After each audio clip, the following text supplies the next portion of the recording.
For a lengthy time of Gregory Isaacs' lifetime, he struggled with addiction, most notably with crack cocaine. This addiction was severe, resulting in mood swings, paranoia, and violent outbursts, according to Gregory Isaacs' wife June Isaacs.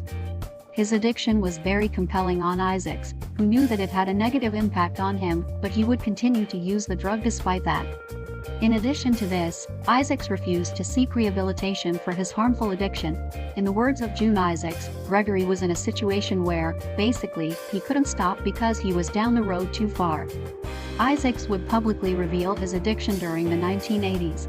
In 1988, he opened up about how his addiction specifically tarnished his friendships, along with his romantic, religious, and familial relationships.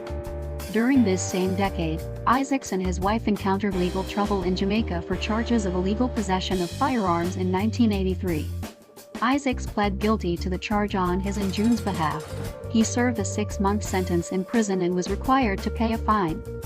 He was also arrested on 2 instances for possession of cocaine. Isaacs would be away from his wife and children intentionally for multiple days, went out on expensive drug binges. He would miss important scheduled events, such as flights and musical performance, due to his crack addiction. As a result of this, he was let go by his record label Island Records at one point. Later in his life, he would suffer physical consequences for his addiction, losing his teeth and vocal range in the 2000s. 7 years before his death, June and Gregory Isaacs became estranged from each other. Despite his long-term addiction, he wouldn't allow his wife to take drugs and advised others not to start taking drugs. June Isaacs stated, "And so even in the end, he would say to us, anybody who you see take this, try and help them."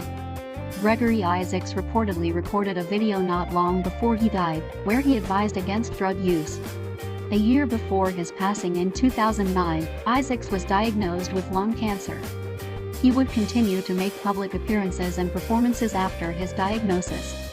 His last performance came on July 25, 2010, at Studio 38 in Kingston, Jamaica. He performed along with other musicians such as John Holt, Ferris Hammond, and Freddie McGregor.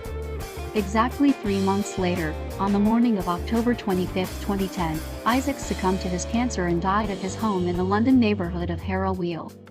He was 59 years old. Within 2 days of his death, Isaacs' albums sharply rose in sale popularity, jumping in the top 10 in multiple respective country rankings, including Spain, the United Kingdom, the United States, and the Netherlands.